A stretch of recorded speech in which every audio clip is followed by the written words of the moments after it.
57টি দেশের প্রায় 200 কোটি মুসলমানের প্রতিনিধিত্বকারী সংস্থা ওআইসি। কিন্তু ফিলিস্তিন থেকে কাশ্মীর, রোহিঙ্গা থেকে উইঘুর কোনো সংকটেই ওআইসি গুরুত্বপূর্ণ ভূমিকা পালন করতে পারেনি। শুধু বিবৃতি দিয়েই তাদের ভূমিকা শেষ। আজকের ভিডিওতে ওআইসি এর সেই অকৃত্রিম দুর্বলতা নিয়ে কথা বলবো, যা আমাদের সবাইকে হতাশ করে দিবে।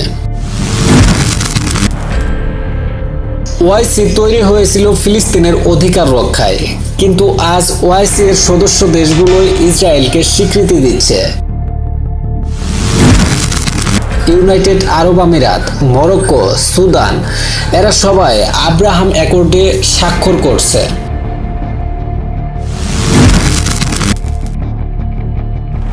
ওআইসি প্রায় প্রত্যেকটা বছরেই 100টা করে বিবৃতি দেয়, কিন্তু ইসরায়েলের বিরুদ্ধে এখন পর্যন্ত একটা নিষেধাজ্ঞা দিতে পারেনি। সৌদি আরব এখনো ইসরায়েলের কাছে তেল বিক্রি করে যাচ্ছে। ওআইসি কি তাহলে শুধু মুখে মুখে প্রতিবাদ এবং আড়ালে জমজমাট ব্যবসা করে যাচ্ছে?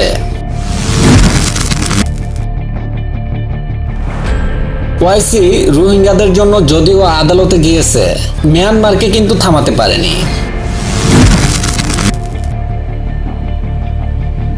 চীনের উইঘুর নিপীড়ন সম্পর্কে কি বলবো?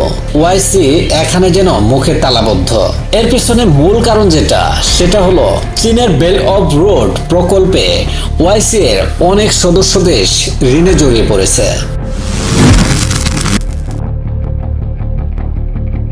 ওআইসি তৈরির সময় বলেছিল মুসলিম দেশগুলোর মধ্যে বাণিজ্যের 30% হবে, কিন্তু এখনো 20%। ইসলামিক ব্যাংকগুলো দুর্নীতিগ্রস্ত। তাহলে এটা কি উন্নয়ন নাকি অপচয়? ওআইসি যেন সন্ত্রাসবাদ শব্দটাই এড়িয়ে চলে। মুসলিম দেশগুলোর নাকের ডগায় ফিলিস্তিনে এইভাবে বর্বর হত্যাকাণ্ড চালাচ্ছে ইসরায়েল। এসব দেখেও ওআইসির বাস্তবিক কোনো প্রয়োগ নেই। তাহলে আমাদের ওআইসির অবস্থান কোথায়? ওআইসি এর সমস্যার মূল কারণ হলো রাজনৈতিক বিরোধিতা। সৌদি ইরান দ্বন্দ্ব, তুরস্ক আরব বিশ্বের কোন্দল, চীন পশ্চিমা প্রভাব এসবের কাছে ওআইসি এর ঐক্য পরাজিত। ওআইসিকে বাঁচাতে হলে নেতৃত্বের সংস্কার করতে হবে, যুবকদের অংশগ্রহণ বাড়াতে হবে, অর্থনৈতিক বয়কট শক্তিশালী করতে হবে। We Muslims as a whole throughout the world should boycott all Israeli products. Israel, Myanmar, ভারতের বিরুদ্ধে শক্তিশালী অবরোধ গড়ে তুলতে হবে। সদস্য দেশগুলোর জবাবদিহিতার চাপ তৈরি করতে হবে, নইলে ওআইসি শুধুমাত্র বিবৃতির ফ্যাক্টরি হয়ে থাকবে।